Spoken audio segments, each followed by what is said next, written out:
All right, I'd like to call this meeting to order. If we could please rise for the Pledge of Allegiance. I pledge allegiance to the flag of the United States of America and to the republic for which it stands, one nation, under God, indivisible, with liberty and justice for all. Next is the moment of silence, and today's moment of silence is designated to Army Specialist E4 Eric Keith Lee and Gabriella Rose Kusich Matlack at the young age of 10.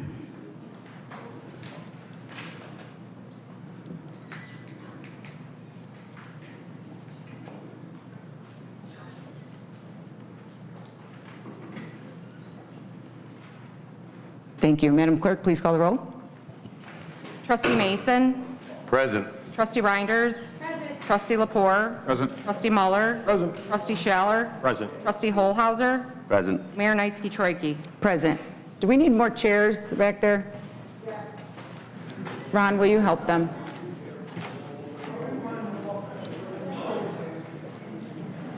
Okay, we're going to move on to community recognition. Today we are recognizing Austin Bilski, raising awareness and money for children and teens fighting cancer through his Cups for Cancer lemonade stand. Austin Bilski started his Cups for Cancer lemonade stand in 2018 when he was 8 years old. His first year he raised $110 and was so excited to bring all the crumpled up money to the Pediatric Oncology Treasure Chest Foundation that when he left he asked to have the lemonade stand again, but this time he wanted to offer more than just lemonade. In 2019, Austin offered bottled water and a sugar-free lemonade in addition to regular lemonade, and he raised and donated $643.55 once again to the Pediatric Oncology Treasure Chest Foundation. Then in 2020, COVID hit and things were up in the air. Austin asked about doing the lemonade stand again, and his parents were just unsure if it could happen. But after much thought, they decided that cancer doesn't stop because of COVID, so Cups for Cancer wasn't stopping. Austin sat out there with his brothers for 2 days, and with a little extra help from his mom's social media posts, he raised and donated $1,981.58 to the Pediatric Oncology Treasure Chest Foundation. In 2021, Austin's mom was contacted by a local realtor in Lamont, Christine Wilczek. She wanted to hear how Austin came up with the idea of Cups for Cancer, and she wanted to sponsor his next lemonade. Austin worked with their graphic designer to create a logo for the keepsake cups and t-shirts. Christine and Realty Executives Elite got the donation ball rolling with a post on Facebook and Instagram. The post read, "Meet our friend Austin Bilski. Austin is an 11-year-old from Homer Glen with a heart of gold. Austin hosts an annual Cups for Cancer lemonade stand and donates 100% of his profits to the Pediatric Oncology Treasure Chest Foundation.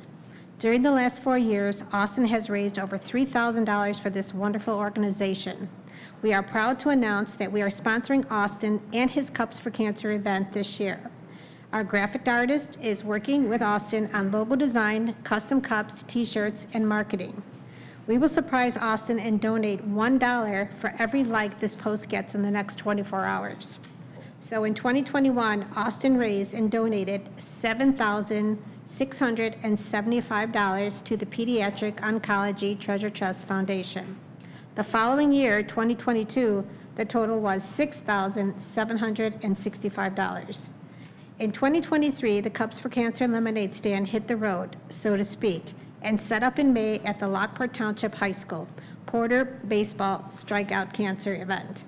Cups for Cancer raised and donated $1,100 to the CC2 Forever Foundation in honor of Connor Christian, a former LTHS graduate and baseball player. Then in July, Cups for Cancer raised and donated $8,000.52 to the Pediatric Oncology Treasure Chest Foundation. The final donation of $500 for 2023 was raised during October when the Homer Stallions hosted their Gold Out game, and this went to Cal's Angels. 2024, once again, set up at the LTHS Strikeout Cancer and raised and donated $200 to CC2 Forever Foundation. In July 2024, Austin had set a big goal of wanting to surprise to surpass the amount raised from the previous year. And he also talked about retiring the Cups for Cancer lemonade stand because he felt he was kind of getting too old for it. He was just a few bucks off from his goal that year. The amount raised and donated in 2024 was $7,951. If you add, that comes up to $34,917.65.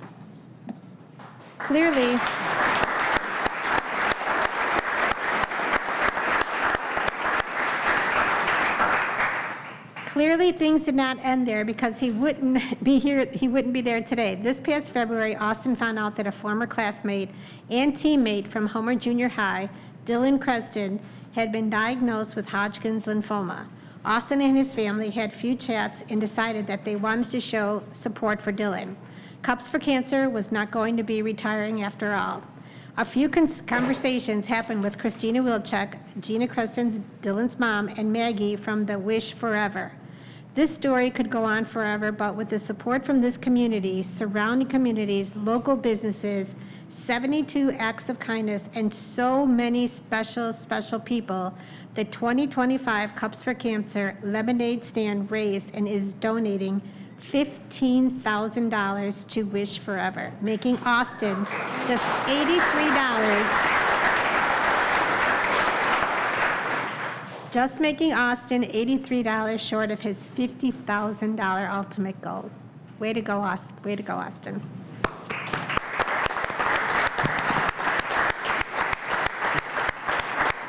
Austin, did I hear that right? You're just $83 short of your $50,000 goal? Seriously. I'm sure we can find you that $83. Great job. We're going to present you with a plaque.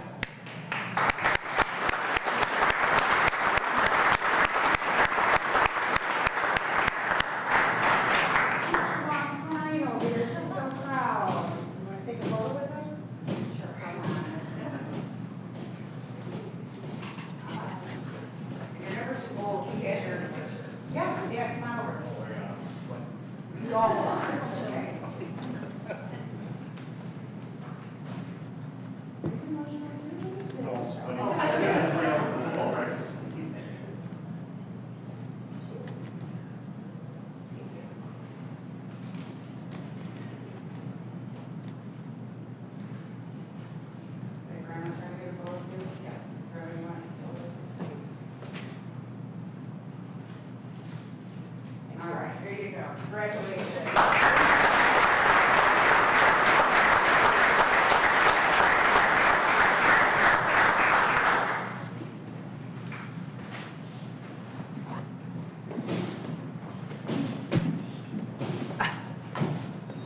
And look at, where did he go? Did he leave already?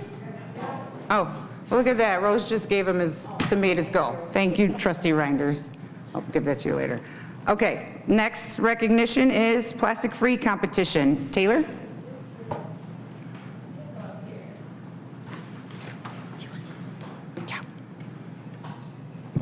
All right, thank you.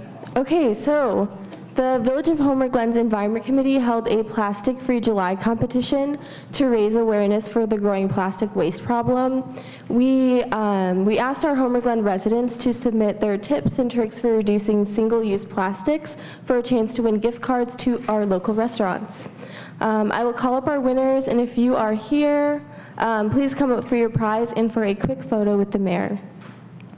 All right, so our first winner is Isadora with a $200 gift certificate to Taza. Isadora submitted several helpful ideas and resources, including information on Meyer's plant pot recycling program, pet food bag recycling at Pet Supplies Plus, and tons of recycled or plastic-free packaged products. Thank you, Isadora.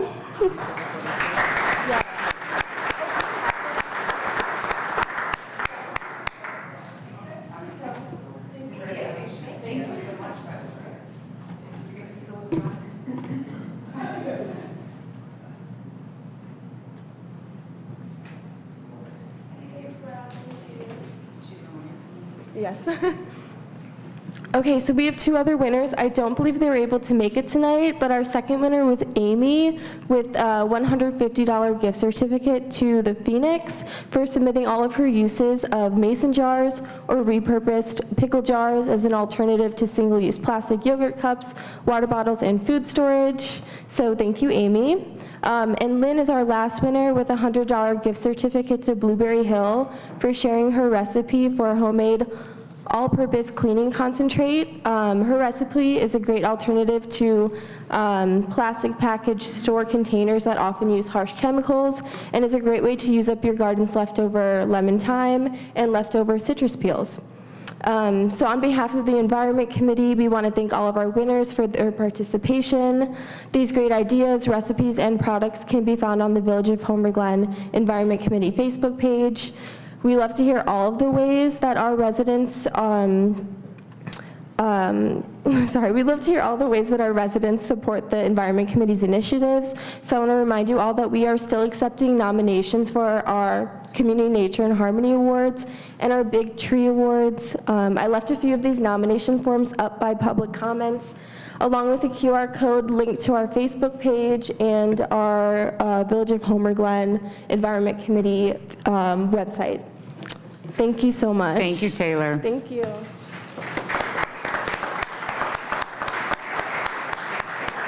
Next is amendments to the agenda. Do we have any amendments? I have a few. Okay. I'd like to make a motion to amend L6 for the proper wording. You want that wording now? Sure.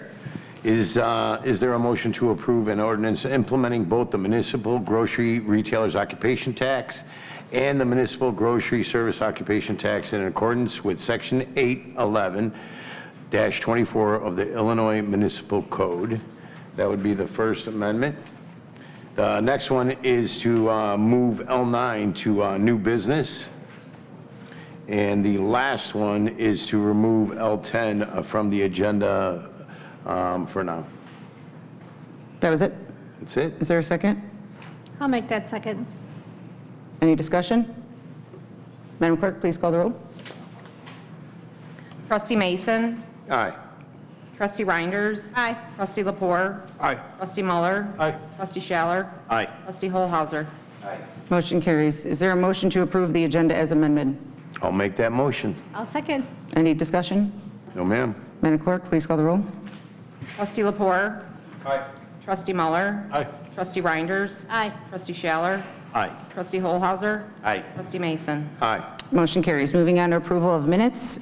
Is there a motion to approve April 16th, 2025 Joint Environment Committee and Committee of the Whole? Go ahead. And I'll second. Any discussion? No, ma'am. All in favor? Aye. Opposed? Motion carries. Number two, July 14th, 2025 Special Village Board Meeting. Is there a motion? I'll make that motion. Second. Any discussion? No, ma'am. All in favor? Aye. Okay. Moving on to public comment, please remember to keep your comments to 3 minutes, since it looks like we have a full room.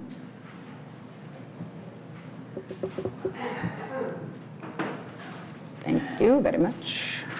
All right, first up, and forgive me if I don't say your last name right, Joy Piwauer?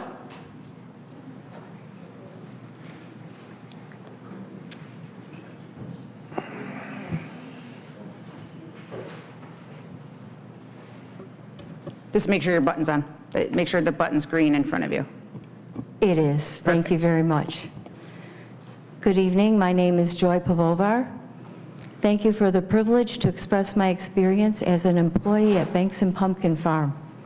I began my employment while working for Homer 33 Schools to earn some extra money after work for Christmas shopping, and I began that career at Bankson's in 2005.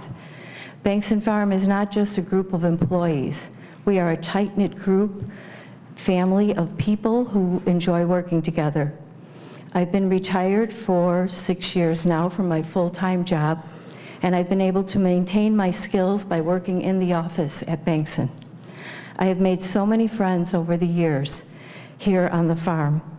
My 2 daughters have worked here with me in recent years, and many of our employees have had the privilege of working with their own siblings and also parents. Working in the office, I get to hear customers' experience every day over the years. They tell me all about visiting with their children and now visiting with their grandchildren, as I do too. As I peer out the window from my desk, I see many generations of customers who make a point of planning a family visit to our farm from places as far as London, England. That really puts Homer Glen, Illinois, on the global map. And then there is Tilly, a little 11-year-old paraplegic girl who has got such a sweet story that I have to share tonight.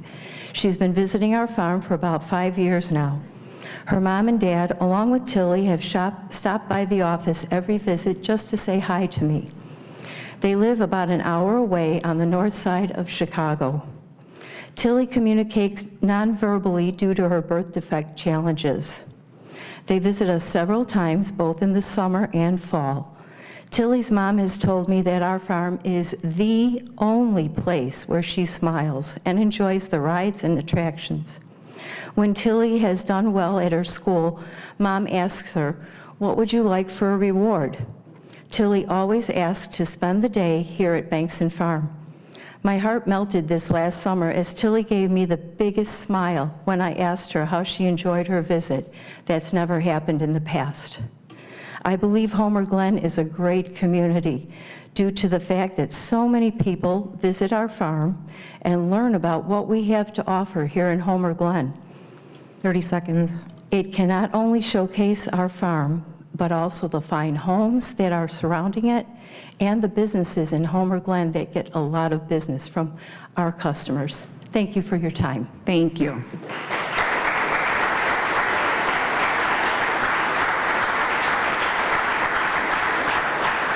Aaron Drakatis. Aaron Drakatis.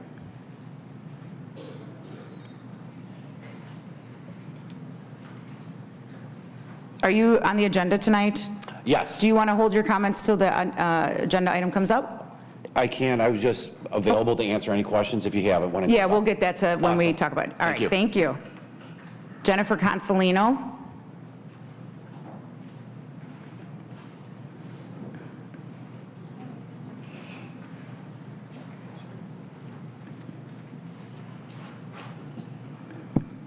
Good evening. First, I would like to address tonight that there is an open ground utility box at the southwest corner of Rosary and 151st Street. Sent an email to the village manager a month ago with no response. This open utility box is deep, has water in it, and is a danger to the residents, children, and pets from Farmview subdivision. I ask that the village staff please address it immediately, as they have been cutting the lawn around the circumference of the utility box, and it's on village easement. Second, I would like to state that as a former trustee, I do not support tonight's legislative item number 6 to reintroduce a 1% grocery tax. I'm well aware of what the Village of Homer Glen Reserve is. I'm also well aware that the revenue generated from the grocery tax is less than the amount this board purchased vacant land for last year at $850,000. By not making unnecessary purchases, the village can easily afford to lessen the tax burden on our residents for another year or two. People in Homer Glen still cannot afford the groceries they need. Seniors in Homer Glen still cannot afford their groceries. Why does this even have to be said out loud at public comment? Third, I would like to address the email I submitted to village staff and trustees on Monday. I'm appalled that all information regarding L7 through L10 were left out of the village board meeting packet for public view. I would hope it was included in the trustee packets at least. Either way, discussion or voting on legislative items without properly informing the public demonstrates a lack of ethics and transparency. In doing further research to agenda item 7, it appears that you are looking to amend Village Code 837G, prohibited acts and conditions. G refers to nudity. Consider for approval an ordinance amending Chapter 8374G of the Village Code to permit limited entertainment upon or within a premises licensed to sell alcohol, subject to the village review, approval, and issuance of a special event permit. G, nudity. Following conduct on premises licensed to sell alcoholic liquor is prohibited. Public indecency. Any person who performs any of the following acts in a public place commits a public indecency. An act of sexual penetration or sexual conduct as defined in 720 ILS 5-11, or a lewd exposure of the body done with the intent to arouse or to satisfy the sexual desire of that person or another person.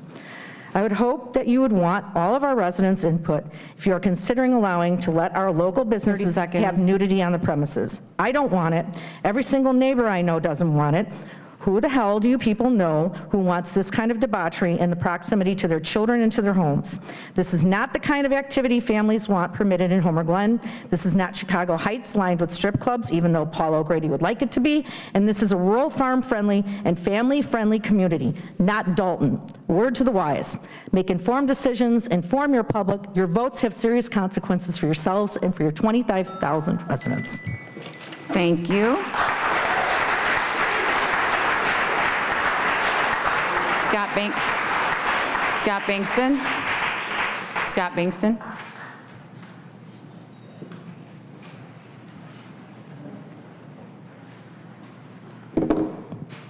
Hello, my name is Scott Bankston. My father, Dane, and I are the owners of Bankston Farm. The Bankston family has been part of Homer for 6 generations. The Bankston Farm has been around since 1981. This season will be our 45th season in business. Last year, we decided to do a Summerfest at the farm. We came in and met with the village manager, Joe Baber, and village president, Christina, to go over the details. Both agreed that summer operations fell within our current PUD, which they agreed had no date restrictions. We made substantial investments based on this, including hiring of additional full-time employees, purchasing of ice cream and slushy machines, shade structures for hot days, raised landscape beds, signed multi-year contracts on things such as advertising and more. We opened last year and ran through summer without hearing any issues from the village. An email received in a FOIA request from Joe Baber to the mayor, clerk, and village trustees states the following. The mayor and I met with Scott and Dan Bankston regarding their plans to hold Bankston Summerfest on weekends only. This would be similar to their fall event, June 14th through August 4th, between the hours of 11 to 7, except without the pumpkins. Their PUD does allow for this, as there are no restrictions on dates. This year, we're called into a meeting and we're told that Summerfest might not be allowed, and it might only be granted year by year if we fill out a special event permit, which was not the requirement last year, as summer is covered under the current PUD. When asked why the complete reversal from last year, we really weren't given any answers other than some neighbor complaints, some of which aren't even current but recycled from comments made by neighbors during our 2020 PUD amendment, which were resolved years ago. For the current complaints, we have some ideas to address the concerns, but the village does not seem interested. Instead, they insist we fill out special event permits so they can grant us year-by-year permission on whether we can operate our business or not. This is not a way to run a business. We can't make long-term investments where we must get year-by-year permission to operate. We've made huge investments here in Homer, and they were made on the understanding that this PUD covered operations with no restrictions on dates. We reached out to some neighbors and found out that their concerns did not exactly line up with what the village has claimed, and that the village has begun using this to lean on to push their new agenda. Now, I have an email from Casey in the building department from last year that confirms that they came out July 9th, 2024 and did occupancy inspections and a village walkthrough, specifically mentioning that we're due to Summerfest. This year we ran the same festival, and Casey has given us a violation for operating without a special event permit, leading to our building permits for fall improvements being put on hold with no resolution in sight, which we feel is being done intentionally to harm our business. 30 seconds. I want to point out that these permits are for a ride foundation that is the same as one that was approved and installed after last year's Summerfest, and a small pavilion that is a duplicate to one that has already been granted earlier this very year. Now we've been informed that these may not fit in the PUD. I recently sent in some FOIAs and received some very concerning emails from village officials, especially the village president, Christina herself. She has informed a neighbor that we installed our swing ride without consent, even though we have extensive discussions and meetings about this swing ride. Susan will take over. If you need additional 3 minutes, the board can vote to give you the additional 3 minutes. Are you requesting an additional 3 minutes? Yes. Is there? Make that motion. I'll second. All in favor? Aye. Go ahead, continue. She has informed the neighbors that we installed our swing ride without consent, even though we have had extensive discussions and a meeting about this ride with the village before its installation. She states that she was unaware of the number of rides, and that will be addressed as well. What is interesting is, as rides have always been a part of this business since, which is interesting, as rides have been a part of this business since 1999, since before the village was even established. They've also done inspections and walkthroughs of the property every year. They are well aware of all the rides and always have been in the loop on them. How does a village treat a business like this suddenly? I have to point out that the village president, Christina, has a long-standing ties to the only competing business in town, and after looking into it, there seems to be many issues in their PUD versus the way they actually operate. To my understanding, they must pull special event permits for multiple events they have, and after a FOIA of all the special event permits that have been pulled in the village from 2017 until now, I see they have not been following these rules. They should be well aware, as she was the general manager of that business and still admits to being tied to it. Keep in mind, this is happening while she is trustee, then village clerk, and now village president. So let me ask, why are we being fined for something that is allowed under our existing PUD while the business she has long-standing ties to adds up violations without any consequences? And just so we're clear, that business is Konos. Thank you.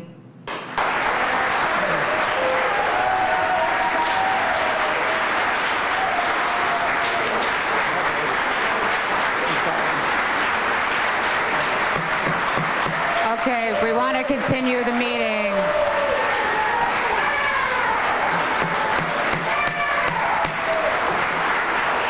Susan Bankston. You don't want to speak? Okay. Lindsay Hecker?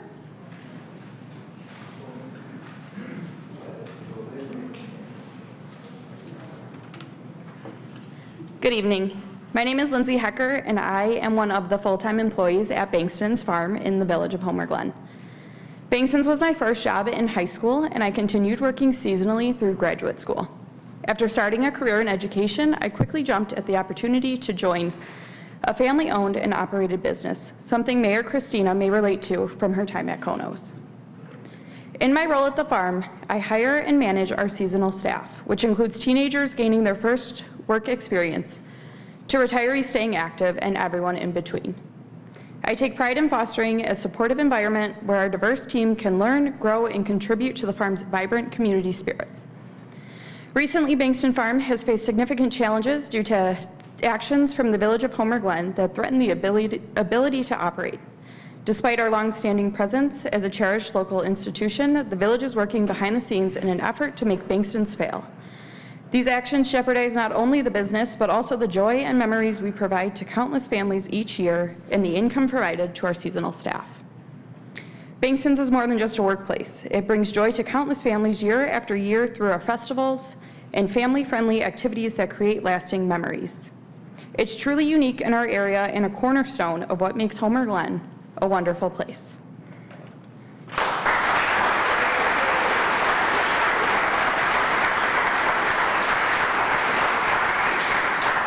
Susan Alley.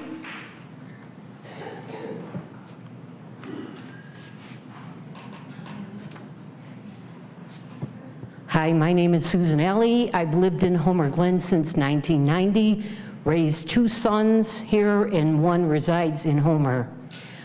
I brought my children to the Bankston's farm when I lived in Calumet City. And I came here and I said, I just love this farm. It's so nice. I said, I want to live here one day because it seems like a very nice community, and it is.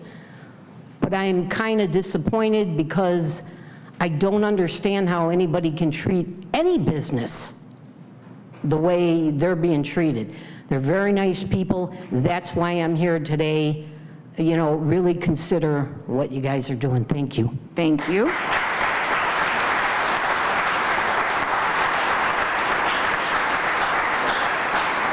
Kate Quinn.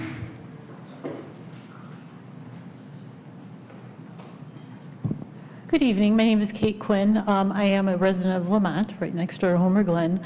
Back in 2021, I had a cat that needed a lot of extra medical care, so I got a part-time job at Bankston's in the fall.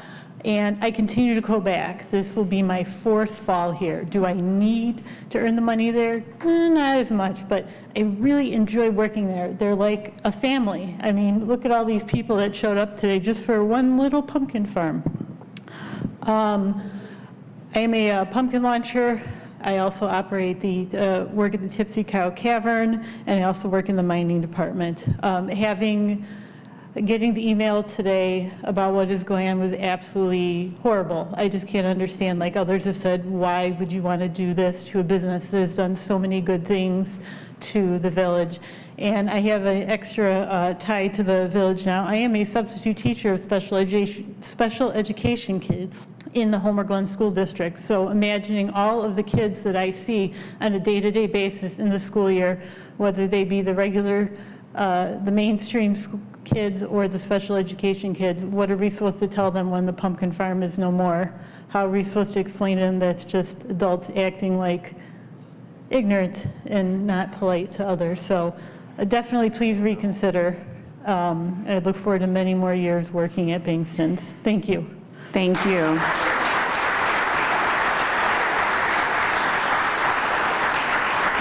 John Zudance.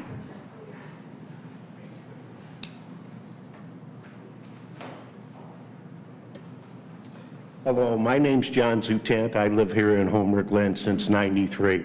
I too would like to express the sentiment of many of the workers that work at Bankston Farm. I brought my children out here years ago when it was a small farm from Chicago. When my children worked at Bankston Farm through high school. I decided to get a job there after I retired. This company, Bankston's Farm, is a family-owned business. They pay taxes here in Homer Glen just like anybody else. They're a business scouts. Restaurants are closing down here, and this board is looking at opening up a new bank. Do we need a bank? No. We need businesses. And Bankston's is here. And to grow, you have to improve to grow and stay constant. It is one business. Like, people come from all over the state. They come from Indiana. They come from Florida, Iowa, and that's bringing in revenue. They buy gas. They stop at your restaurants. Please continue to let Bankston operate at their level. Thank you.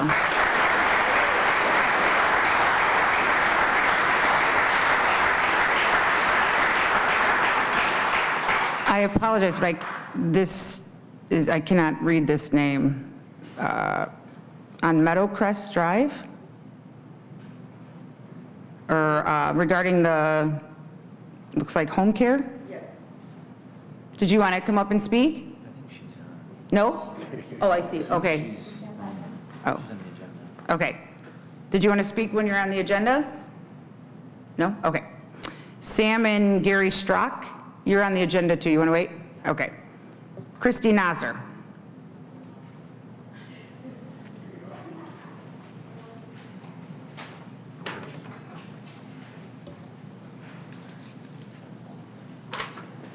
I feel like I'm a little late to the party. I'm Christy Nasser. I own Chrisland Farm. I do want to say, because I didn't realize that this was as much as was going to go on with Bankston's, and I'm glad to see their support of them. You know, Homer Glen is unique for open space. I have 31 acres. Chrisland Farm, everybody knows that we're fighting to keep it a rural community. And Bankston's is so incredibly unique. I talk to people from all over that come to enjoy Bankston's. And the people that they employ, and as the gentleman just said too, not only do the people spend money at Bankston's with their families and relatives and friends, but these people will spread out. I have people that come to my farm and they'll pull in and say, yo, we're just so inspired by animals and open space. We love it. Can we see your animals? So I bring them in and I show them all my animals. So I think Bankston's should be cherished for its uniqueness. It's wonderful for the community. The people that work there are just wonderful and inspired. Exactly. And I was originally going to come up here and say one more thing, because I'm going to start being the needle in your spines about the fireworks. So that's all I want to say right now. We need to tone down the fireworks because of animals in the area, and Bankston's has them too, but we'll be seeing you guys for the next meeting for that. Thank you. I don't know. That's what I'm going to ask. Thank you. John Walters, I apologize, I skipped you. You weren't on the line. Are you here? There you are.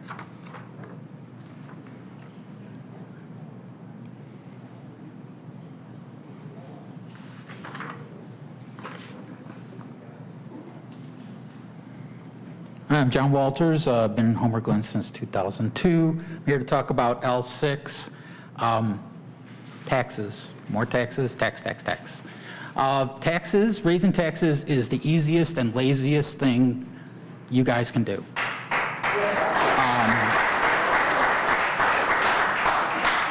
As trustees, I would like to see a little more discussion instead of just a motion and a second and a yes vote. I would like to see discussions on some of these things between you guys.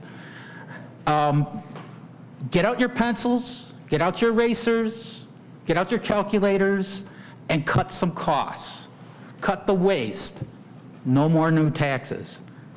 And as far as L7, it already says that it eliminates nudity and stuff, so I don't know what you guys are trying to change. Are you trying to allow adult entertainment to be here in Homer Glen? Because nobody wants it. We can go somewhere else if somebody wants that. That's all I have to say. Thank you. Thank you.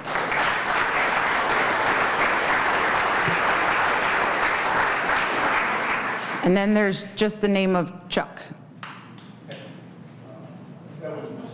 Oh, okay. All right. So that is it for public comment. All right. Next, we're going to move on to reports and communications from the president and other officers. Joe Baber. Thank you, Madam Mayor. First off, I'd like to commend our parks, events, and EMA departments in their efforts for the Fire and Ice event that was put on last Thursday here in Heritage Park.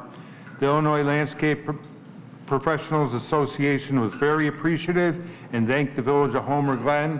They gave us this beautiful appreciation plaque that was given out at the event to me and some of our staff at the conclusion of the event. I know there was some concerns regarding any damage to the park, but if you go out there, you can barely tell that anything ever occurred out there. A number of businesses are going to experience a scheduled electrical outing next week in the vicinity of 143rd and Bell Road. These businesses have already been notified, and the outages will occur between the hours of 1 a.m. and 6 a.m. This is all due to an ongoing construction in the area. And also, we are in the process of updating our off-road vehicle ordinance to include e-bikes, e-scooters, and the like. Use of these devices have become out of control in the community and have created numerous dangerous situations. That's all I have. Thank you. Thank you. We're going to move on to the trustees. Trustee Holzhauser? I know you're brand new, so I don't... Yeah, I would just like to thank the residents of Homer Glen, fellow board members, and the mayor to allow me the opportunity to serve Homer Glen on this village board. And also, congrats to Austin Bilski. Great job with the Cups for Cancer. Thank you. That's my report. Trustee Lepore? Thank you, Madam Mayor. First off, welcome, Trustee Holzhauser. I'd like to first off talk a lot of positive action coming out of the Economic Development Committee. We're currently working on a promotional flyer featuring local businesses.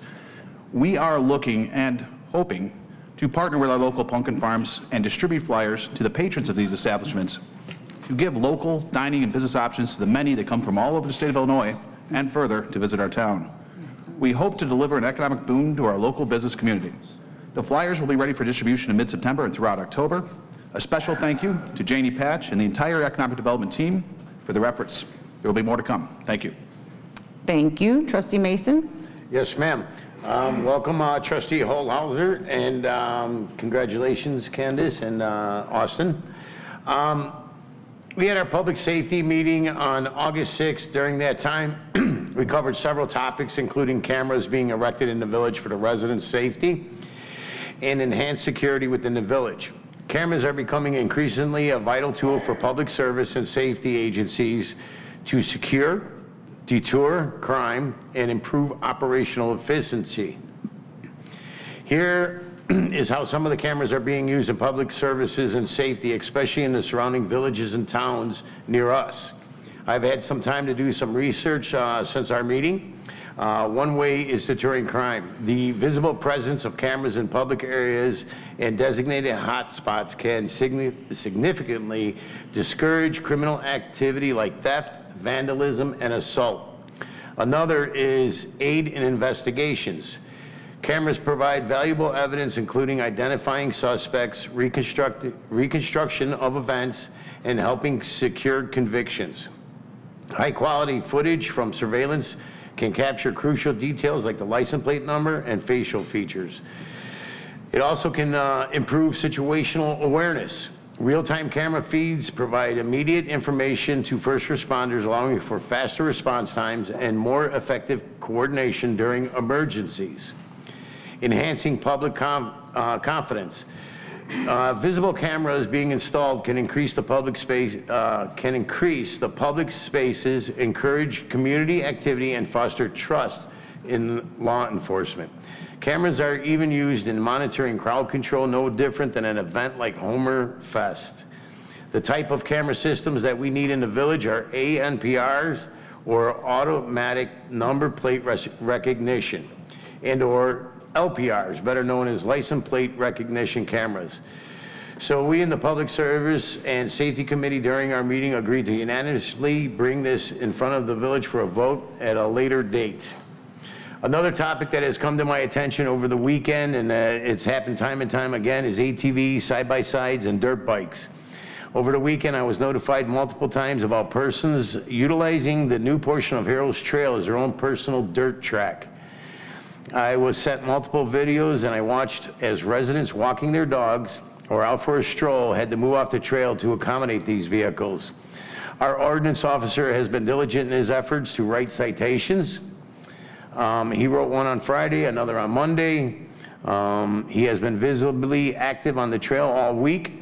However, it has become time to possibly regulate the use of these dirt bikes and ATVs and side-by-sides to hold the parents accountable. Also, a side note, some of these photos that we're taking and videos that were shown were that of the parents themselves riding the vehicles. Many states and local laws already hold parents responsible for their children's misuse of these vehicles. Here's how that can play out. We can initiate an ordinance that holds these parents responsible for the damages or injuries caused by their children's actions. This could mean parents are liable for the accidents or recklessness of operation of such a vehicle. Other factors could be child endangerment charges if a parent fails to follow the laws regarding their children's use and activities. We should have a minimum age of operation, unless it is on private property, of course, and maybe that limited age is 16. We can add safety measures such as helmet, require safety supervision by the parents, train and safety certifications.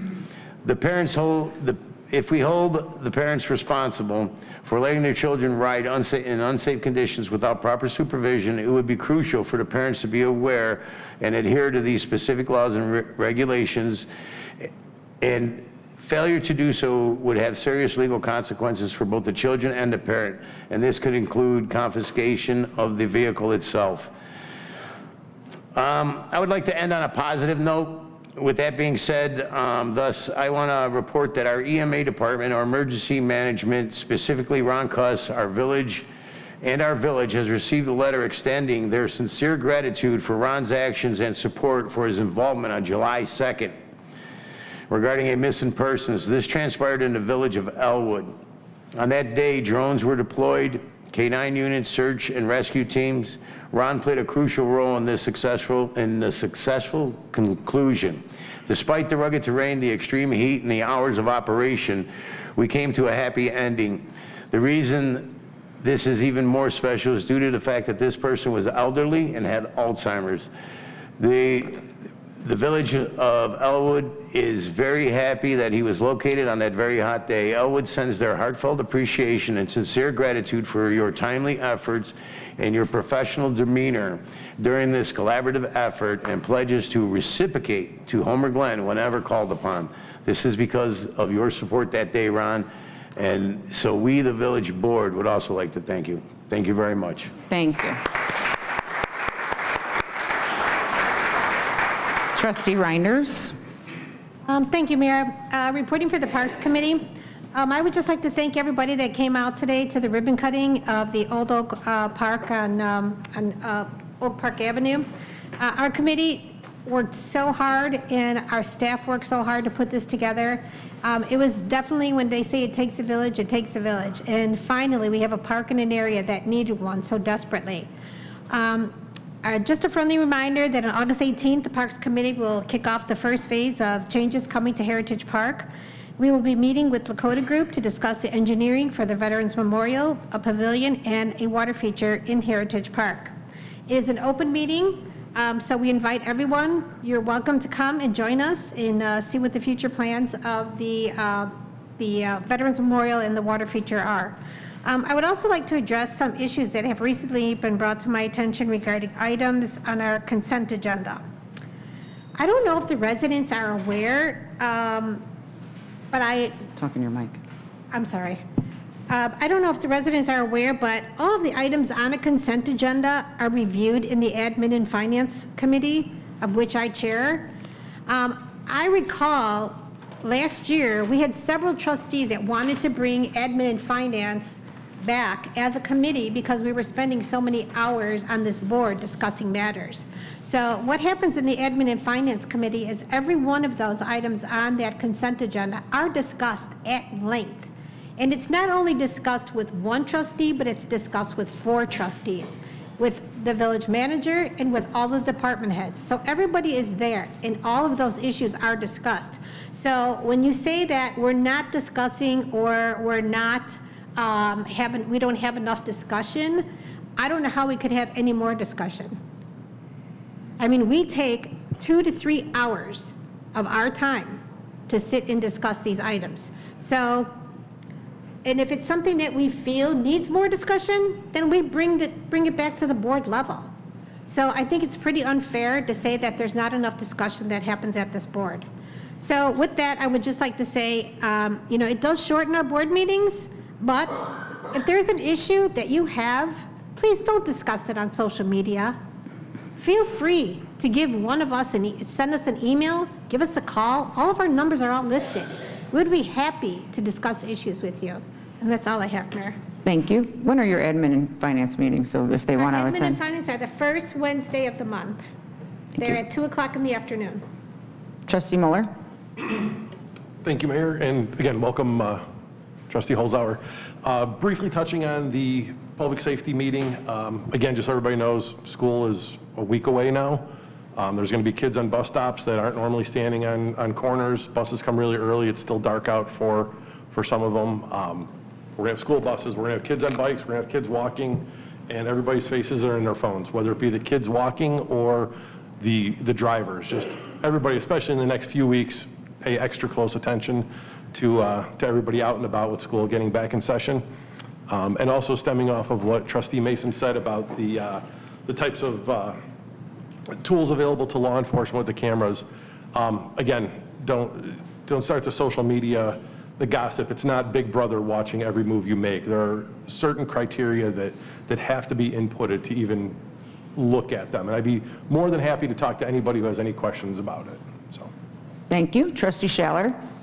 Thank you, Mayor. I too am going to join on the Ron Cuss bandwagon of doing great work. Ron and Casey dealt with a code enforcement issue that was long and ongoing, and it came to fruition and end, and it was great work by Joe and your team. I'd like to thank everybody that was involved. Also, last weekend I was invited to the Sabo residence for the Conservation Foundation. It was an open house at their residence. The Conservation Foundation is a private, non-for-profit 501c3 organization that's dedicated to preserving natural areas and wildlife habitats and restoring water quality throughout Illinois. They're a great organization, very informative. It was a great afternoon there. I urge everyone to look the Conservation Foundation up at their website, theconservationfoundation.org. It's something that if you're in a homeowners association might be worthy of joining and having them come out and look at your property to see what you can do to further preserve natural areas around. That's all I have. Thank you. Village clerk? No report. Village attorney?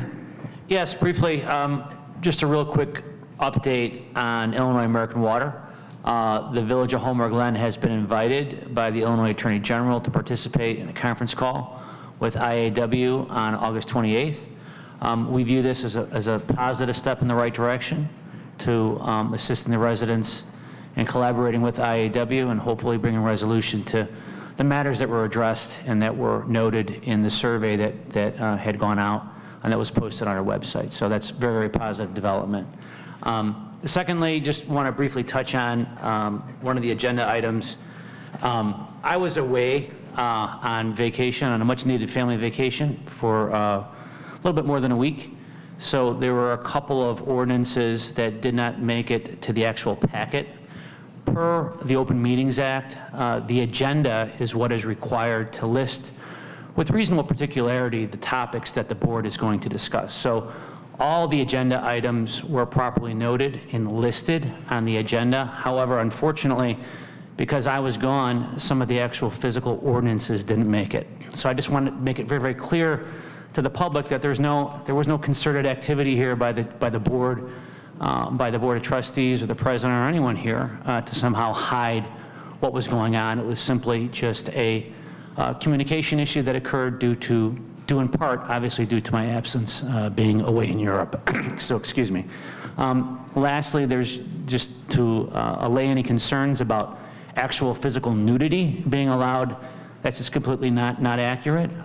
The limited exception that's provided for in that amendment to the particular provision of the code will not allow for nudity in this village. So just want to clarify those things so that everybody understands why certain ordinances were not listed on the website, and just to allay any concerns that the public may have about nudity being authorized in this village. That's completely inaccurate. That's not happening. The ordinance does not allow that. Thank you. Thank you. Public safety officials?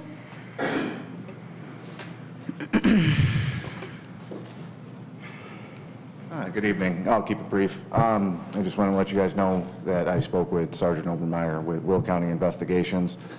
He agreed to come out 2 weeks from today, the next board meeting, to go and answer any questions you guys may have for Flock in depth. He's very familiar with the system, and he's one of the ones that I would go to in a heartbeat. So he will be here in 2 weeks, and if there's anything else you guys would require of me, just let me know and I'll take care of it. Thank you. Okay, last is me. I'm going to address the elephant in the room, since you guys, that's why you guys all came here, Bankston's. So I'm unsure what email you guys received, but I heard twice tonight in the comments that Bankston's was being shut down. I want to address that concern up front. Bankston's is not being shut down. Their pumpkin farm is not being shut down. I don't know where that came from, but I want to make sure that everybody understands that. There were some accusations about me working at a competitor. If you remember correctly, when this village in 2015 had an argument, not this board obviously, but that mayor at that time was trying to take over the property where Bankston's was renting. And if you remember correctly, I stuck up for you guys and led the charge to help you guys get that property and stay as Bankston's. There's not a person in this room that doesn't want you guys to succeed or continue on. We all love Bankston's here. We've all visited there. I don't know where any of those rumors are coming from. Yes, I do work at Konos, who we never visualize as a competitor. We're two completely different places. But there is protocol. And what we have to understand is there's a thing called a PUD. It's a plan use development. In your PUD, or in a PUD, it says what you're allowed to do and what you're not allowed to do. There's nobody on this board that would not allow or agree to have an expansion of time that your PUD allows. As I said, there's protocol. To make that happen, a special event permit is required. That's all the board was asking, was for a special event permit to be allowed. And we've met, yes, we have. We met with attorneys, and the attorneys agreed that was what was needed, and it was refused to do so. So here we are where we're at, and we all want you to continue on. We all want to let you succeed. Ma'am, I let you guys speak, and nobody is lying here. Your PUD says that you're allowed to operate in fall months. If you want to expand, you have two choices. You can either come in and have your PUD changed, or you can apply for a special event permit. Nobody on this board was opposed to either one or the other. It's just protocol. Because if we were just to allow every business to do whatever they wanted, the village would be running in chaos. No, ma'am. So with that also being said, we have, what else do we have here? PUD, what else do we have? 143rd, we forgot to mention 143rd Street. We have a meeting with the county executive, Jennifer Bettino-Tarrant, and her staff to discuss 143rd expansion as well, which hopefully we're going to continue to stop. Okay, we're going to move on to the agenda now. Consent agenda. Number 1, consider for approval the accounts payable for the period of July 26, 2025 through August 14, 2025 in the amount of $338,536.60. 2, consider for approval the quotes from Bankston's and Spring Grove Nursery for the installation and purchase of parkway trees for the 2025 Fall Tree Planting Program in the amount of $33,450. Number 3, consider for approval of payment for the Village of Homer Glen's June legal bills from Peterson, Johnson, and Murray in the amount of $13,673.50. 4, consider for approval the payment of an invoice for Phase 1 of the Curb and Sidewalk Replacement Program in the amount of $173,476.25. And number 5, consider for approval the purchase of a John Deere 5090E mowing tractor for Public Works in the amount of $49,864.61. Is there a motion? I'll make the motion. Trustee Mason, is there a second? I'll second. Trustee Lepore. Madam Clerk, please call the roll. Trustee Mason. Aye. Trustee Lepore. Aye. Trustee Schaller. Aye. Trustee Reinders. Aye. Trustee Muller. Aye. Trustee Holhauser. Aye. Motion carries. All right, now moving on to L1, legislation and action items. Consider for approval a reimbursement grant award under the Commercial Building Improvement Grant Program to Lennar Management, owner of Galaxy Plaza, for the eligible improvements at 14310 South Wilcook Road in the amount of $5,326.80. Is there a motion? I'll make that motion. Trustee Lepore? I'll second. Trustee Mason. Trustee Lepore? Yeah, I just wanted to point out that this is a grant program that's run through the Economic Development Committee, and I would encourage all businesses local to look into this grant. It's a great opportunity to modernize and do certain improvements to your business that will help you along the way, and the village is there to try and help you stay in the village and also expand and bring new businesses here. If you have any questions regarding this program, please reach out to myself or Janie Patch. We would love to talk to more businesses regarding this grant, and it's a wonderful opportunity for us, our local establishments. Thank you. Thank you. Trustee Mason? I agree with Trustee Lepore. It's a perfect opportunity for people who are trying to do improvements. I think people don't believe, we do want businesses here. We've done this in the past. We did this just recently on Bell Road with some businesses. I don't see why we wouldn't do it. I think this board's pro-business, and I'm for it. Thank you. Thank you. Trustee Reinders?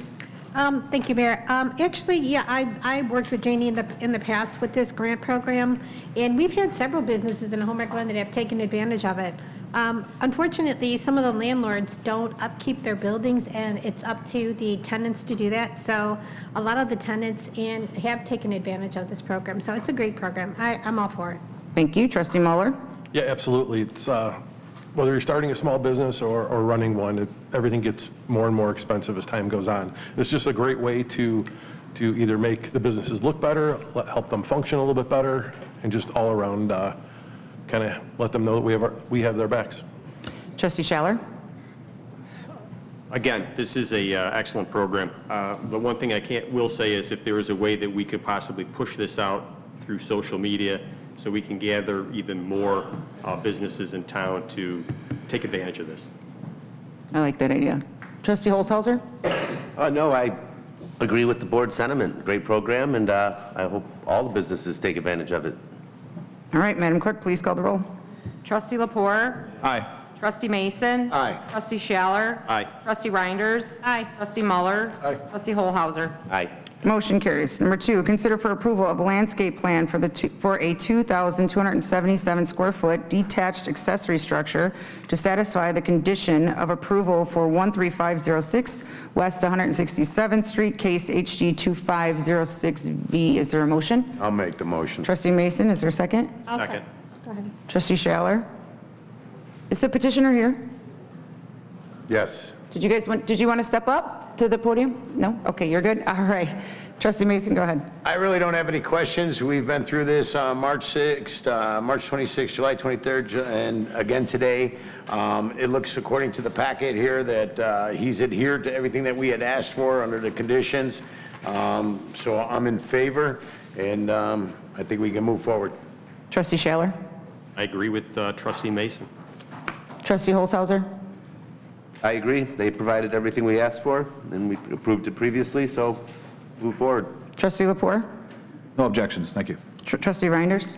I just have one question as to why they're not putting any landscaping on the west side of the garage.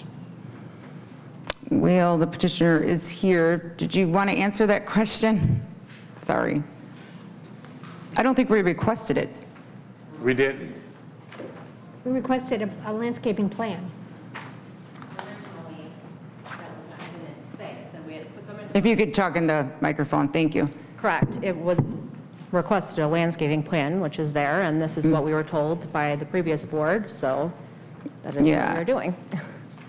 So it's either, we weren't specific to say on east, west, north, south. We just requested a plan. Is there anything there now? The west side, it's all tree line anyway. That's what I thought it was. Tree line? Necessary. Yeah. Okay. Yeah, You from good? I'm good. Okay. Not to interrupt, but when I visited the property, that's what I remember. It was the west side of the property was done, and we were concerned with the south-facing side, which is where the public would be able to look into your yard. Correct. Okay. Trustee Muller? No, the homeowners did everything we asked, and it looks good. Madam Clerk, please call the roll. Trustee Mason? Aye. Trustee Schaller? Aye. Trustee Holzhauser? Aye. Trustee Muller? Aye. Trustee Lepore? Aye. Trustee Reinders? Aye. Motion carries. Thank you. Congrats. Thank you. Thank you, and Appreciate congratulations. everything. All right, number 3, consider for approval an ordinance granting 1, variance to permit an in-ground pool and pool patio as an obstruction in the front yard. 2, a variance to reduce the required front yard setback for the in-ground pool and patio from a non-dedicated right-of-way from 80 feet to 53 feet. And 3, a variance to reduce the required side yard setback for the in-ground pool from 20 feet to 14 feet for certain real property located in the R2 Single Family Residential Zoning District at 12258 West Rambling Road, Homer Glen, Illinois, HG 2521-B. Is there a motion? I'll make that motion. Trustee Reinders and Trustee Mason. Trustee Reinders. I went through this, Mayor, and actually, you know, when you look at this, their septic system is taking up all of their yard, so they cannot put a pool there. And they do have an actual space on the other side where it wouldn't affect the septic system, so I don't have any problem with them putting the pool there. Trustee Mason? Trustee Reiner's covered one of the topics that I was going to state, but yeah, the septic field is there, no different than the gentleman that just left. He's kind of has a hardship situation here. His impervious cover, our ordinance asks for 30%, he's asking for 13%, so I don't have an issue. Trustee Muller? No, it's been covered. The septic is really limiting the homeowners to where they can do their pool, and I mean, it's a big lot. The neighbors have comments in here that they're in favor of it, so I have absolutely no problems. Trustee Schaller? I have no problem with it, and I will say that I do appreciate the letters of support attached from their neighbors. Trustee Holzhauser? No objection. Trustee Lepore? I had the pleasure of attending the Planning Commission meeting on July 17th, and I concur with the Planning Commission's recommendation to approve this plan. I'm very familiar with Rambling Road. I have a best friend from high school, grew up over there, and it's a beautiful area, and I think the way they plan this pool will be just fine. Thank you. Madam Clerk, please call the roll. Trustee Reinders. Aye. Trustee Mason. Aye. Trustee Holhauser. Aye. Trustee Muller. Aye. Trustee Lepore. Aye. Trustee Schaller. Aye. Motion carries. Number 4, consider for approval an ordinance granting 1, a variance to permit a multi-tenant sign for 7 tenant panels where no more than 6 are permitted, and 2, a variance to permit a ground sign as an obstruction in the required clear vision triangular area for certain real property located in the C1 Neighborhood Commercial Zoning District at the common address 14322 South Golden Oak Drive, Homer Glen, Illinois, HG 2520V with the following condition. 1, the applicant shall stripe 2 handicap parking stalls per ADA requirements that are 11 feet wide with a 5-foot loading space. Is there a motion? I'll make that motion. Trustee Lepore? I'll second. Trustee Reinders. Trustee Lepore? Yes, I'm very familiar with this property. I know the landlord very well, Wally Fisher. He was scheduled to be here. Unfortunately, he had back surgery this week, and he's unable to attend. I do have a business interest in one of these locations inside that strip mall, so I will be abstaining my vote.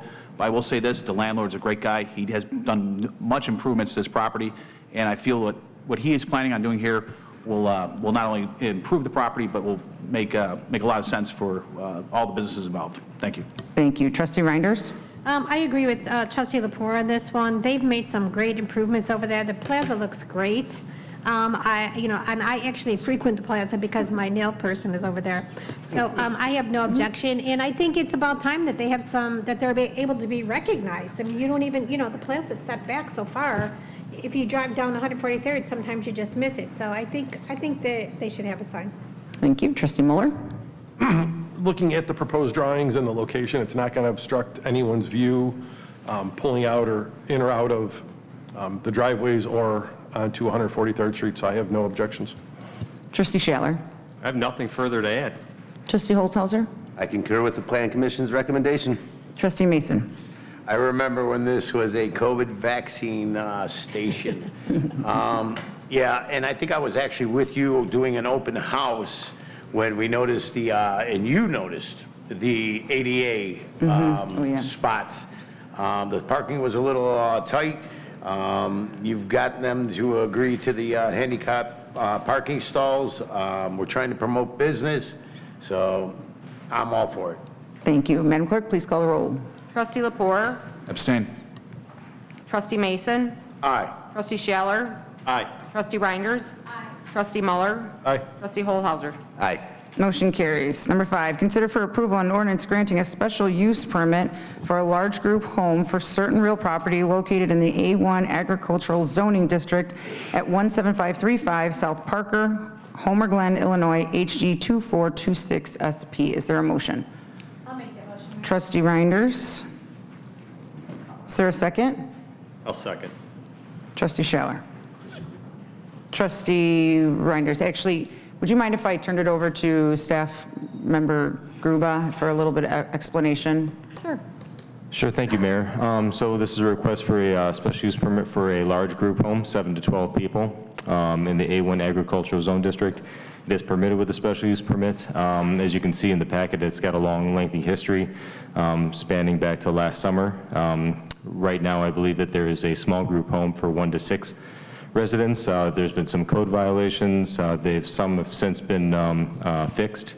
Some are outstanding or debatable about the egress windows in the basement and things like that.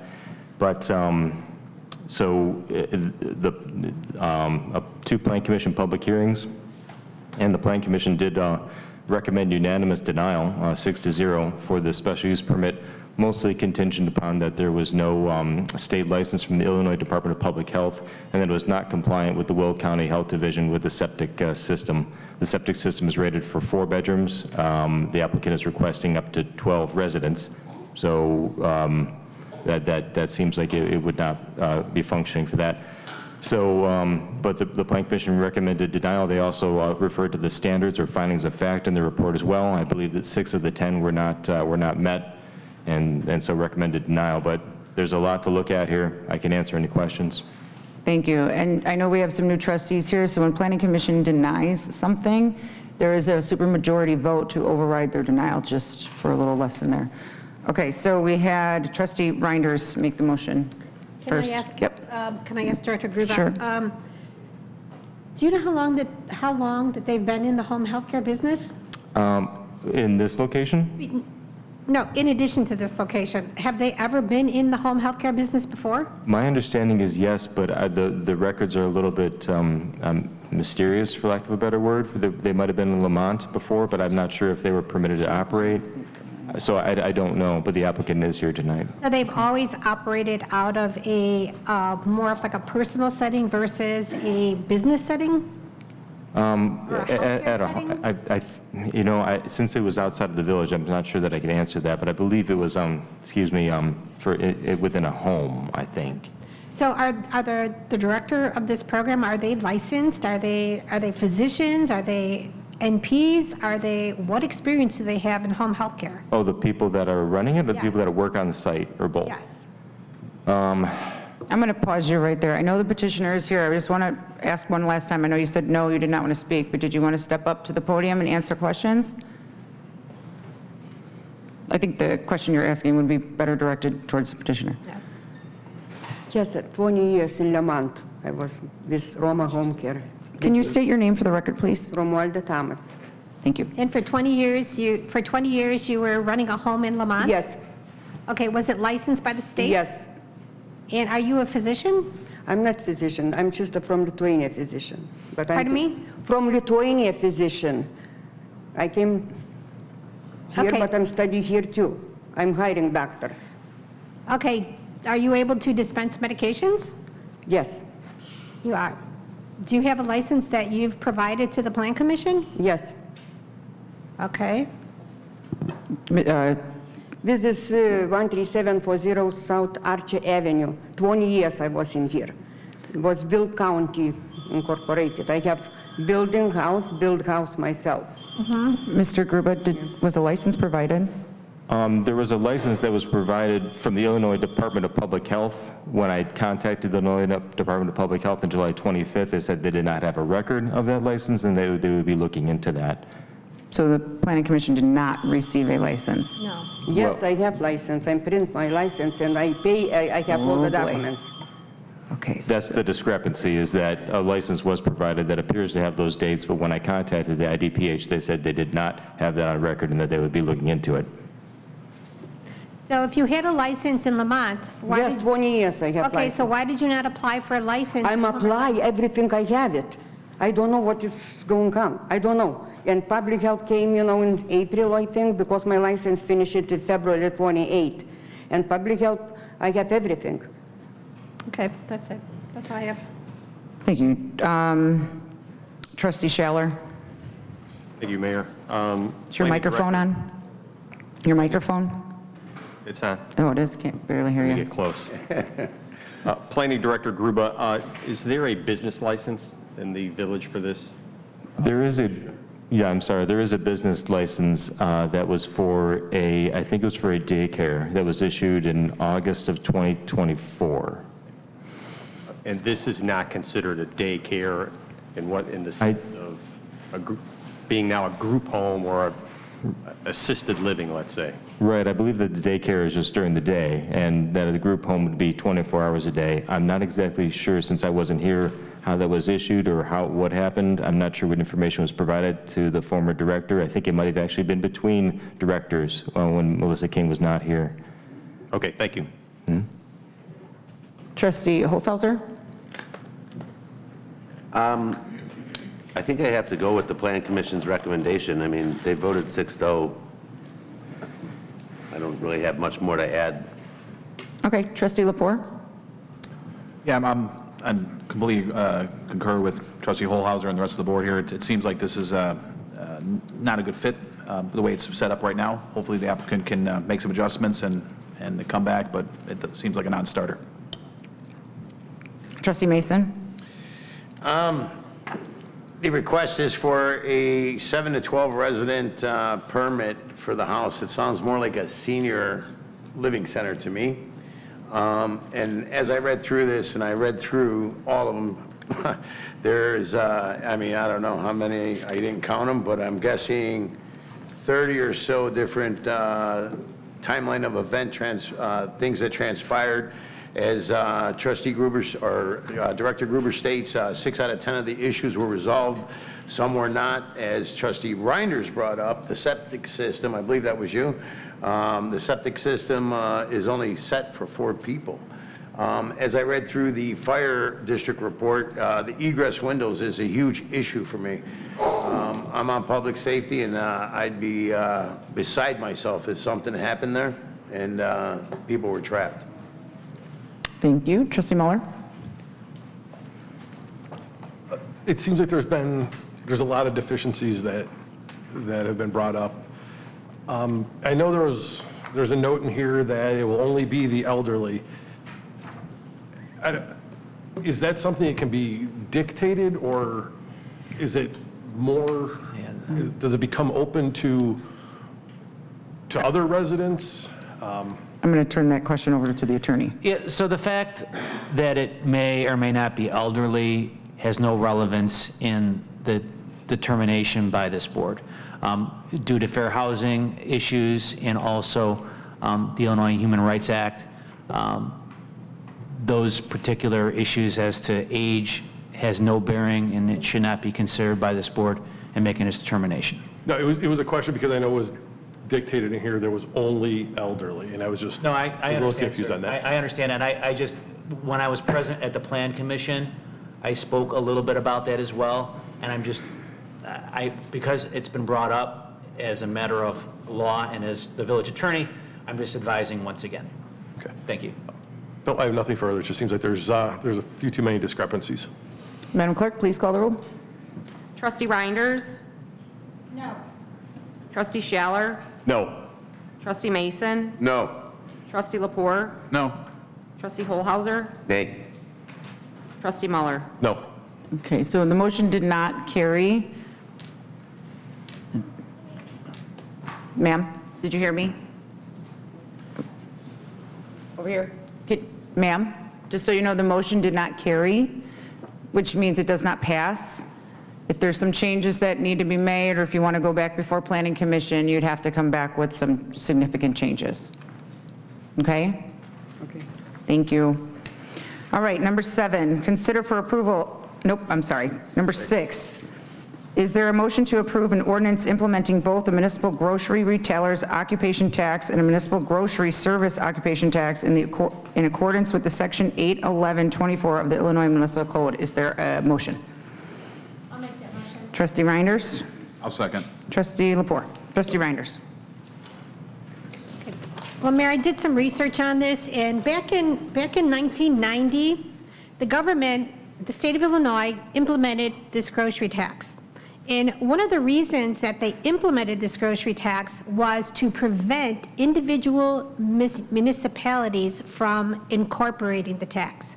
So now you fast forward to today, and the governor wants to clean up and make it look like he's doing less taxes in the state of Illinois, but basically all he's doing is just changing the path, the payment path, that's it.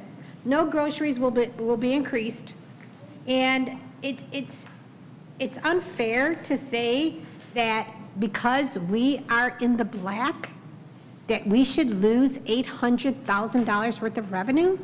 875. Yeah, $875,000 worth of revenue. So this isn't going to affect anybody. Everything's going to remain the same. The only difference is that it will be the municipality which was prevented back in 1990 from ever doing so if they felt like it. So basically, all we're doing is just changing the payment path. That's it. Thank you, Trustee Lepore. Yeah, this is, needs to be understood. This is not a new tax. This is just a new method of collecting the same tax that's been paid. It's a large amount that is at stake here, $875,585 in annual revenue. And this is something that's across the board. All our neighboring towns are doing something exactly the same way we're doing. Manuka, we got Peatone, Village Morris, Shorewood, Plainfield, and Woodridge. There's more to come too, because this has to be done very soon, otherwise you'll lose out on this opportunity. But to call it a new tax is just either you haven't done your research or just being dishonest. Thank you. Thank you, Trustee Mason. Yes, I think you both make very good points. This has to go, we have to notify the state by October. If we don't notify the state by October, come January, we don't get this. We lose the $875,000.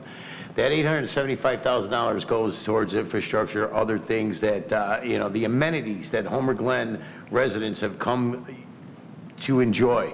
If we currently don't have a park district, and you know, it's hard to fund that. It's hard to fund a whole bunch of things, and I'm sure we don't want our home taxes to go up. We're getting taxed, you know, left and right. This is nothing new, and it's dishonest to say that it's a new tax.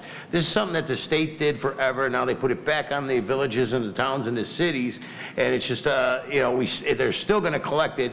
But if we don't declare that we are, you know, in favor of this, then that revenue is lost. We don't get it. The state's still going to get whatever they get in taxation, but we lose out on the 2.5% that they send back, and we only get 1% of that, is what that is.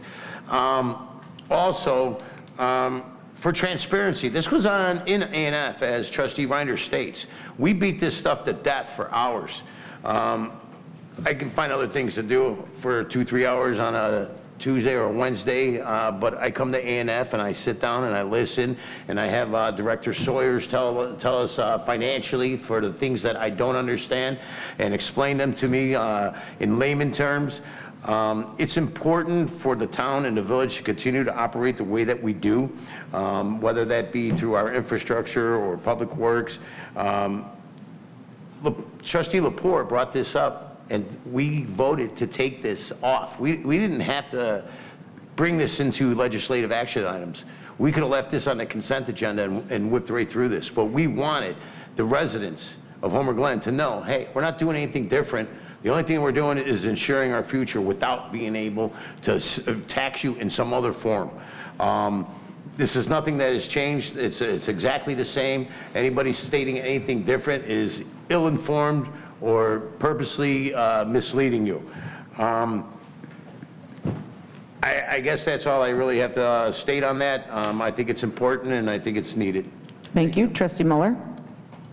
Trustee Mason hit all the key points. With full transparency, we discussed it in detail during the A&F, and all agreed that we need to bring this out there to just quash any rumors and any other implementing new taxes. So again, it's not a new tax. We wanted everyone, like Trustee Mason said, we wanted everybody to know that it's not just, oh, yep, we're passing a tax.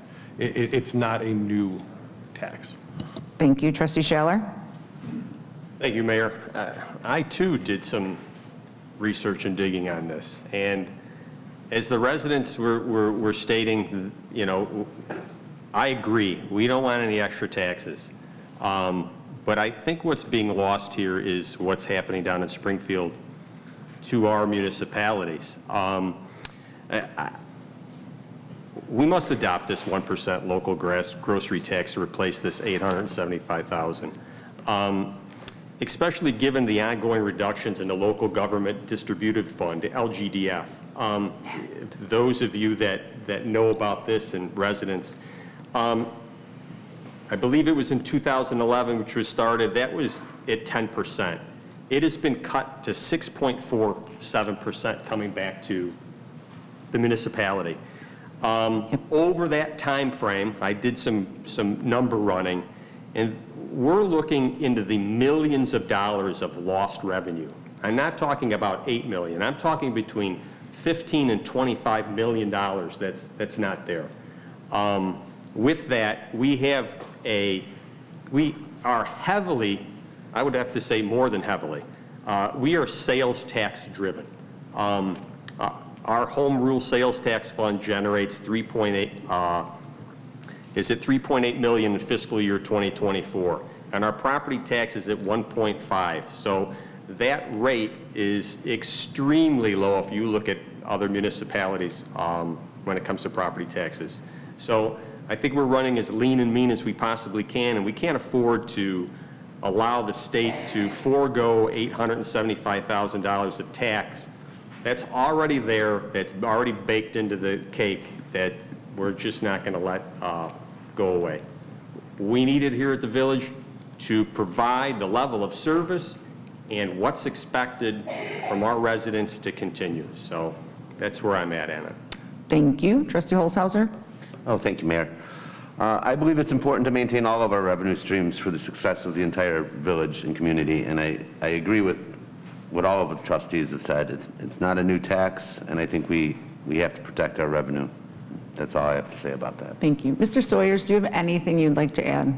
I have a brief statement on sales tax. The 1% sales tax on grocery funds most of the village operations, police, public works, EMA, all operations except for park facilities and park improvements. Sales tax is a pass-through tax. That means many non-residents buy their goods here and pay the tax, and it comes to the village. And we have been funding operations with sales tax since the beginning of the incorporation. It's significantly important to the village and to all villages. So consequently, it's a very effective way to fund operations. It's not a new tax, it's a replacement tax. Grocery costs will not go up due to this change. So it is the lifeline of villages, in particular this one, which is very sales tax heavily relied upon. Okay. Thank you. Madam Clerk, please call the roll. Trustee Reinders? Aye. Trustee Lepore? Aye. Trustee Schaller? Aye. Trustee Mason? Aye. Trustee Muller? Aye. Trustee Holhauser? Aye. Motion carries. Number 7, consider for approval an ordinance amending Chapter 83-74G of the Village Code to permit limited entertainment upon or within a premises licensed to sell alcohol, subject to the village review, approval, and issuance of a special event permit. Is there a motion? I'll make that motion. I'll second. Trustee Reinders and Trustee Mason. Trustee Reinders. Well, I think everybody's under the misconception that we are targeting Bankston's for a special use permit, and that's not the case. I had a conversation with Scott Bankston myself the other day, and this is going to prevent businesses, any business within all of Homer Glen. If you want to have a band, just to say. Can you, in the back of the room, hear her? Because I feel like, okay, I can barely hear her, and she's sitting right next to me, so. I'm sitting next to the microphone. I don't know why. Here, you know what? Use this. I don't think yours is much better. Mine must be off or something. Anyway, as a restaurant and as a business owner, you can't just do whatever you want within the village limits. There are, like the mayor said, there are requirements that in rules that we have to follow. And I think that there's some people within the village that think that we are targeting Bankston's, and we are not.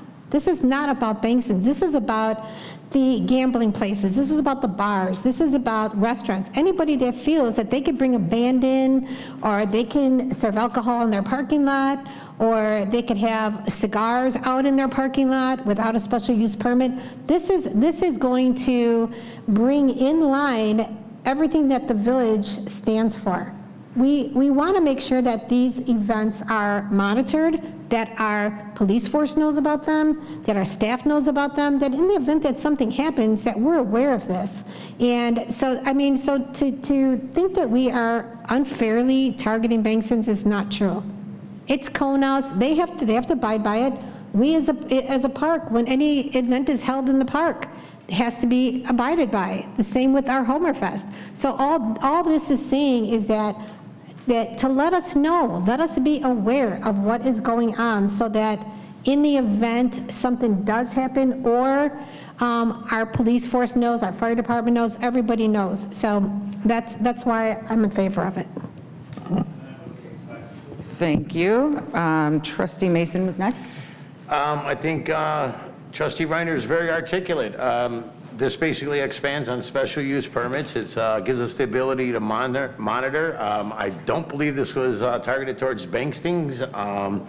I think when you do something outside the norm, we do have to have the ability to be able to monitor that and make sure that it falls within the ordinances of the village. Period. Trustee Muller? I have a quick question. Is this something as simple also as like if you want to have a permit for a block party? Same thing. Exactly. That's what I thought. It's just, it's a little bit of control, letting the fire department know, letting the sheriffs know. If something does get out of hand, they're not walking in blind going, well, what's going on over there? So. I'm sorry, for clarification, you're asking if applying for a permit is like applying for a block party permit? The special use permit, it's just a glorified, like if you were to have a block party. You let the authorities know? And No, that's not the same. I thought you meant the application process. Sorry. Are you good? Yeah, I'm good. Okay, Trustee Schaller. And I think your microphone might be a little dim as well, so if you, I'm sorry. Is that better? Is that better out there? Thank Yes? you, Mayor. Okay. I've worked at a village for over 28 years. Special use permits are the norm, especially for businesses looking to do anything outside of their PUD. There's no issue with that. I believe it's good business for the village to continue. Thank you. Trustee Holzhauser? I agree. I think it's a safety concern, and I don't have anything really else to add to it. Okay, Trustee Lepore? Thank you. I'm not a fan of government interfering with business at any level. I'm as pro-business as anyone's going to be out here. Overregulation is a concern. I don't feel that there's a lot that the government needs to do to regulate business any further. At times, it feels like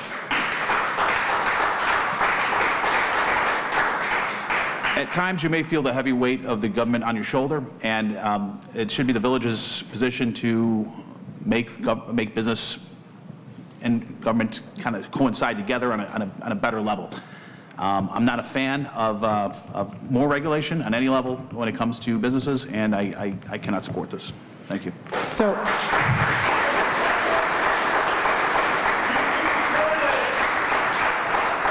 okay, so just to back up what Trustee Lepore said, this motion is to make it less restrictive, just so everybody's clear. Madam Clerk, please call the roll. Trustee Reinders? Aye. Trustee Mason? Aye. Trustee Schaller? Aye. Trustee Muller? Aye. Trustee Lepore? No. Trustee Holzhauser? Aye. Motion carries. Number 8, consider for approval a motion to authorize the village president and village manager to execute a franchise agreement with Delta Communications LLC, doing business as Clear Wave Fiber, subject to the review and approval of the village attorney. Is there a motion? I'll make that motion. Trustee Mason? I'll second. Trustee Muller. Trustee Mason, go ahead. We've been talking about it. We're putting these together now. We should have the licenses agreements in place regardless of whether it's communications or whether it's electric or whether it's, I don't care who it is, BP, ComEd. It doesn't matter to me. I think we need to have these in line so that the big suppliers of electrical or whatever the case may be can't just do whatever they want on our village property. Okay, Trustee Muller? Exactly what Trustee Mason said. We're not going to pick and choose what types of corporations or services we need to have franchise licenses with. So it's a blanket. If you're going to provide some type of service, you have to have the franchise agreement. Trustee Schaller? I have nothing to add. Trustee Holzhauser? I have no objections here either. Trustee Lepore? I have no issues. Trustee Reinders? I have no objections. I think this is what got us in trouble in the first place with Illinois American Water, that we do not have a franchise agreement with. Do you have any comments? No, I just wanted to walk the trustees briefly through the master agreement. So the first several pages that you see, it's just a template. Mr. Westcott was working with the fiber provider to have a good base for us to take a look at the terms of a potential agreement, and then we modified them. So if you look through your packet there, you're going to see like the first 7 pages are pretty much blank. There's no red lines. Then you'll see towards the latter part, you'll see the red line agreement, which has some modifications and revisions that were made by me per my recommendations, basically to tailor that template agreement more narrowly tailored to the needs of our village. A couple of things that we put in there. Typically, franchise agreements would allow blanket authority for a utility company to utilize all the public ways. I didn't think that to be appropriate. What we did say, how we wrote this agreement to be, is that the utility company would submit an application. It would follow the permit process through engineering, community development, what have you, show an actual map as to where they intended on putting these utilities in. Once it passed all those approvals, then it would go before this board. This board would have the final say, and what you'd be both aware of and have the final say as to whether or not to grant the specific permit for them to place their telecommunication facilities within the village right-of-ways. So those are pretty much the major changes that we put through consultation with others I thought were necessary to narrowly tailor it to the village based upon all the needs that I heard from this board. So all those changes and revisions have been put in here. Our standard indemnification language has been incorporated in here, in addition to some insurance requirements. There was a confidentiality provision. I'm not, being a public body here, we needed to make it clear that certain confidential information that they designate as confidential, still may be subject to FOIA and some other things to be produced via subpoena, and also to allow you as the board to consider materials that the utility company may designate as confidential and not have fear that you're violating an agreement. So those sorts of exceptions were noted in the red lines that we wrote. And I don't believe that, I know that the utility company has yet to review my red lines. So what the next step is going to be is that the actual red line agreement will go before them, and I'll go back and forth with them on any sort of changes through Mr. Westcott's office. And if we believe that there's substantial changes that are there, I'll bring them back before the board. If these are just some minor changes that are there, if you look at the motion, it says subject to the review and approval of the village attorney. And I do that through both the mayor pro temp if in her absence, or the village manager. So that's how that process would work. I see the petitioner standing there. Do you have anything to add? No, thank you so much for having us. My name is Jason Carnes with Clearwave. We are very excited about Homer Glen and being a part of this vibrant community. So happy to answer any questions. Sure. I don't think they have any. I think we're going to call the roll. Well, you haven't seen my changes yet. But yeah, I'm glad you clarified that I had not seen them before. Right. I got asked about them. Madam Clerk, please call the roll. Trustee Mason. Aye. Trustee Muller. Aye. Trustee Schaller. Aye. Trustee Holhauser. Aye. Trustee Lepore. Aye. Trustee Reinders. Aye. All right, motion carries. We're going to move on to old business. Does anybody have anything for old business? I do. Trustee Mason? Madam Mayor, thank you. Can you speak in your microphone? Like, get real close so everyone can hear you. I do. Thank you, Madam Mayor. I would like to thank Lieutenant Pete Piazza. I had forgotten to do this earlier. He has put together a pretty comprehensive plan to initiate and place the cameras, and he gave us maps and showed us the layout, and has been excellent as far as explaining how garbage in, garbage out, basically, and is volunteered to get the Will County Sheriff's Department out here to explain to this entire board any questions, concerns that we may have, although we do have a couple police officers on the board, so I'm sure you gentlemen know a lot more than I do. Thank you. Anybody else have anything for old business? No? New business? Mayor, or Attorney? Yeah, briefly, so again, while I was away in Europe with my family, I apologize. This was set on the agenda. What the intention was for all of us just to consider for the future potentially amending certain provisions of our administrative code to set some concrete rules and regulations for how administrative hearings are conducted. Currently, our village code pretty much mirrors the Illinois Municipal Code, just pretty much setting forth the broad strokes, for lack of a better word, on how procedurally and substantively those administrative hearings are to take place. One thing that I've added in your packets for you to take home and just take a look at, probably till the next time we all get together, it's just a copy of the City of Chicago Administrative Hearing Procedural Rules. These rules, have been around for quite some time. This particular one was last updated July of 2022. And these are rules that many practitioners, including myself, have regularly practiced with. These are rules that seem to balance the relative interests and needs of the parties, both the petitioners and the respondents. And these are rules that I would consider that I'm giving to all of you just for purposes of consideration, and potentially adopting these or similar rules to these to be supplemented the rules that are currently governing our administrative proceedings. So just for your food for thought and for your consideration, these are items that we're submitting before you, and we recommend that you take a good look at them. Okay. Anybody else have anything for new business? Nope, that's it. All right. Workshops next, since we don't have one. Is there a motion to go into executive session for a purpose of discussing personnel?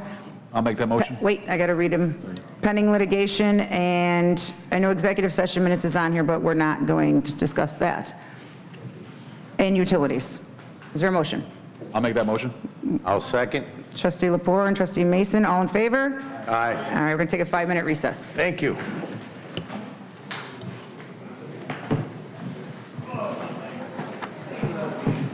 Okay. I know, my feet are freezing. My legs are.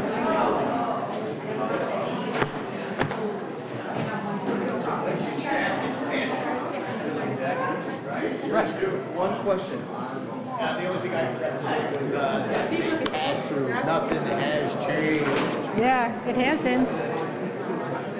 And what it said is in 1990, the reason he did that 1% tax was to stop the municipalities. Hi, how are you? Hi. Yeah. I don't understand though. I don't understand why they do Yeah. It is. It really is. Yeah. It is. That's exactly what it is. Huh? Hi. Bye, thank you.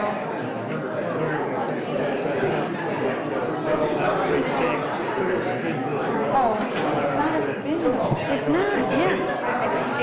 It's not a raise. It goes to the state and then it went to us. Now it just goes right to us. Yeah. If we said no.